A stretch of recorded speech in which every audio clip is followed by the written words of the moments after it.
To be fair, a lot of economists also get the economy wrong, says Eggboy900s. Be the first economist to say we can't forecast or control recessions or inflation all that well, but other things like trade, we know really well. We can use the simple, standard Ricardian models of trade to help us find cities lost to history 4,000 years ago. You see, the Anatolian trade merchants kept pretty good records on the trade journeys they went on.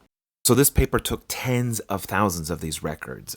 They compiled together 15 known cities, as well as 10 lost cities that were mentioned in the records. They plotted out the trade network. One of the standard trade models in economics is the gravity model, and we call it that because it's similar to Newton's equation for gravity. The force of gravity is a function of the mass of the two objects divided by their squared distance. Converting this to economics, we find that the quantity of trade is a function of the relative size of the two economies' GDPs divided by their distance. The modern version is a little more complicated. It's just these equations here, and they use those to calculate the latitude and longitude of where those lost cities should be, along with a standard deviation. Based upon the existing data, some of those confidence intervals are pretty big, like some of these down here, but a town like Derhumit right here and Kubernat over here, we get pretty close. As a check to the validity of them, we also have on this graph a triangle B and a triangle F.